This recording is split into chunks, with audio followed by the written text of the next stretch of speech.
Good morning, students. Today we are going to discuss physical properties of metals. Physical properties. How the metals look physically. As you know well, metals are solid. As the name metals come over here, we know well metals are solid or hard in structure. Strength, it provides strength, solid and hard. No doubt metals occur in solid state, but there is an exceptional case, that is the mercury. Mercury is a metal which occur in the liquid state. Mercury symbol Hg. It is shining in appearance, white, shining in appearance, so it is filled in the thermometer. Mercury filled in the thermometer. Now look over here. Some of the metals, no doubt they are hard, they are solid, but they are not too much hard. They are soft. They can be cut with the knife. Sodium and potassium.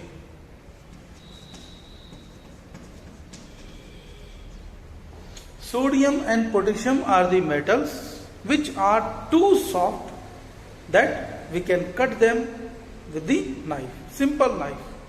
Right? Most of the metals are solid and hard. Mercury, liquid state, sodium and potassium are the soft metals.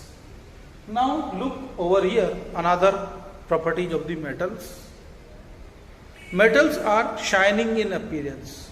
Shining in appearance, this is known as luster. This is known as luster. Metallic lustre. Metals are shining in appearance. Most of the metals, all of the metals, but you will say that iron become dull in appearance, copper dull in appearance after some time. It happens. Why?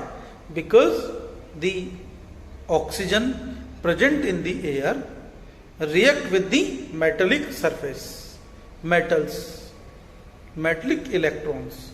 And when the oxygen react with the metals, it produce metallic oxides. It produce metallic oxides. Due to formation of metallic oxides, the surface of metals become dull. Dull in appearance. Right? So it lose its metallic lustre. But some of the metals, silver, gold, platinum, they do not react with the oxygen because they are inactive metals. So these are known as inert metals. Inert nahi, we can say noble metals. And these noble metals, due to their shining in appearance, they do not lose their shining. The copper, gold, silver, platinum are used to making jewelry. Are used to making jewelry due to shining in appearance, metallic lustre. But when the metal, we rub the metal, when we scratch the metal, rub the metal with the sandpaper, it regains its metallic lustre. Right? Now, malleability.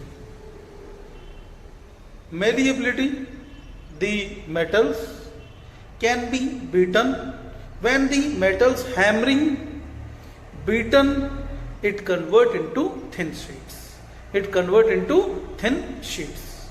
This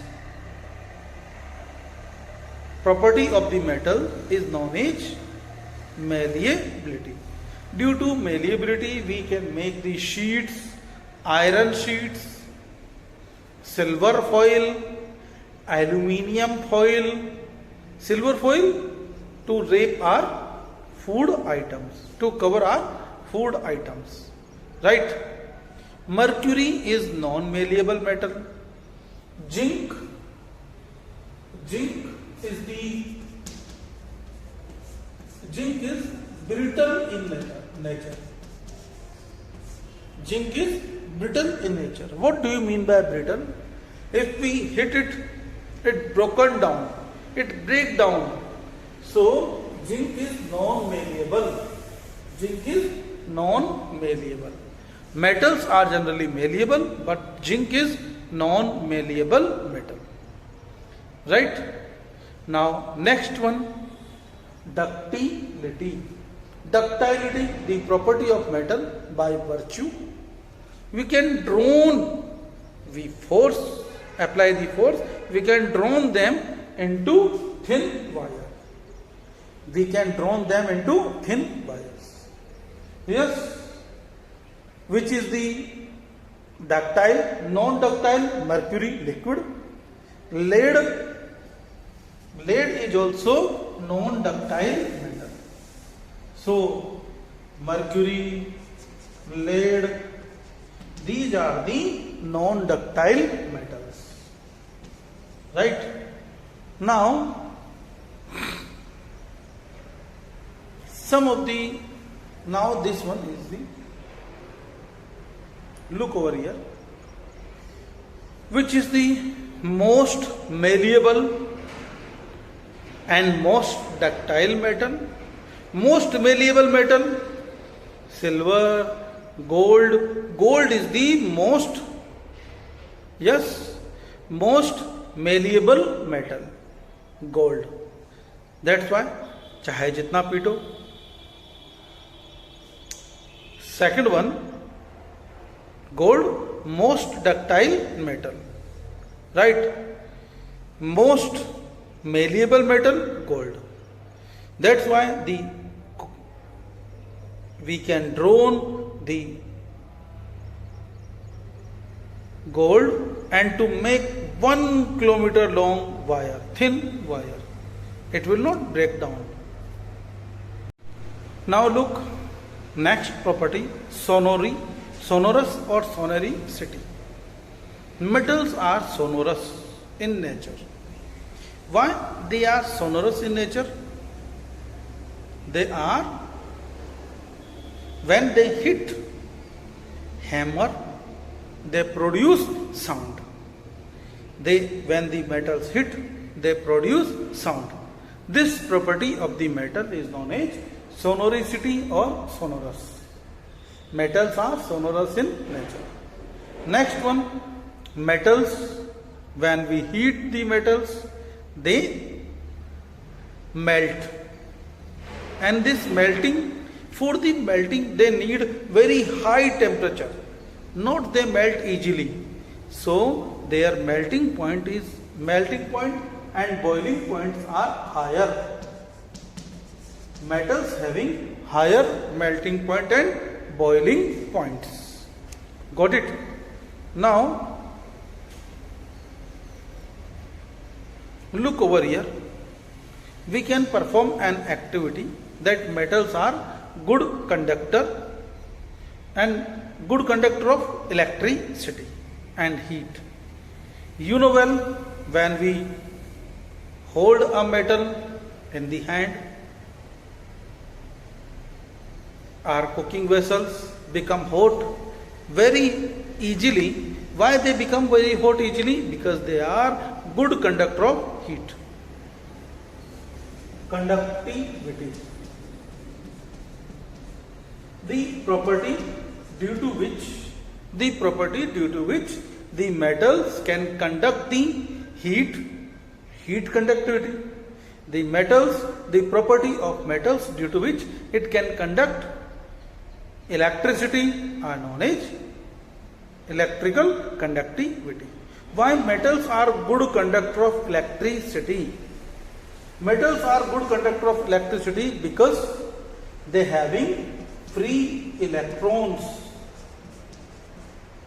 Note down in your notebook. Metals are good conductors. Metals are good conductors of electricity. Metals are good conductor of electricity.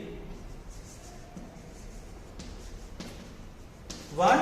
Because they having free electrons. Because they having free electrons. So they are good conductor of electricity.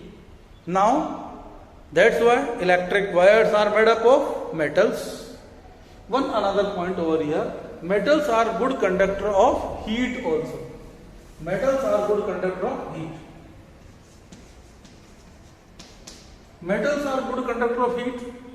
That's why cooking vessels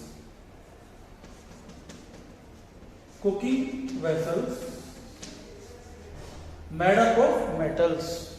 Cooking vessels made up of metals. Why?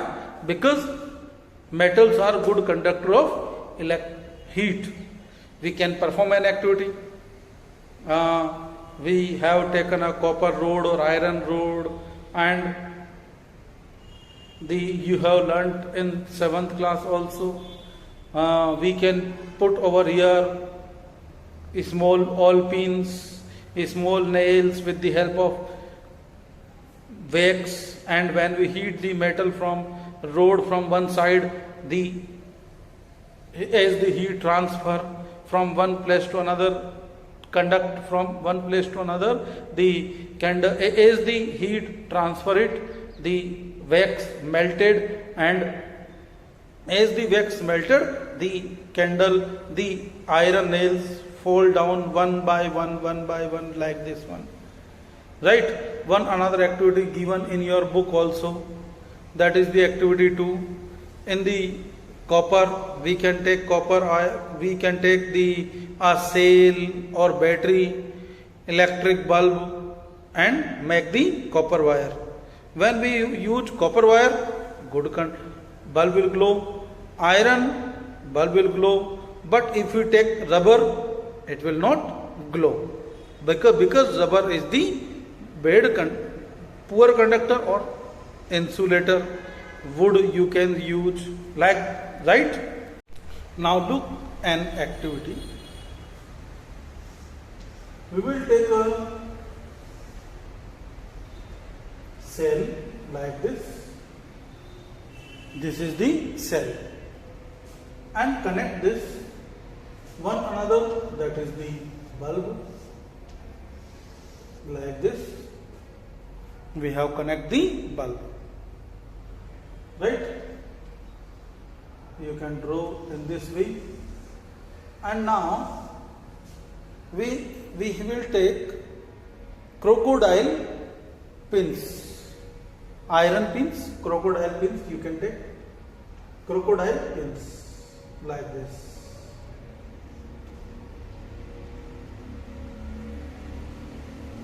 Its mouth like crocodile, that's why it is called as crocodile pins. Connect the wire like this one. One crocodile pin over here, another crocodile pin over here, like this. And connect this wire. Here we can take a switch. Here we can take a switch. Now switch on. We will take these wires of different kind of materials. Different kind of materials we can take: iron, copper, silver, platinum, whatever you want. Different materials, wire of different materials we can use. And when we touch both the crocodile pins, the bulb will glow. It shows that metals are good conductor of electricity. Which is the best conductor of electricity? Yes, silver. Silver is the best conductor of electricity. Silver Ag. Silver is the best conductor of electricity. But nowadays, we observe that in our housing lines, we make the electric wires of copper. We make the electric wires of copper. Why we make the electric wires of copper? Because copper is also good conductor of electricity. Silver से थोड़ा कम है, लेकिन it is good conductor of electricity and it is cheap in cost. Silver is an expensive metal. Why we do not use the silver wires? Because silver is expensive metal. Because silver is the expensive metal.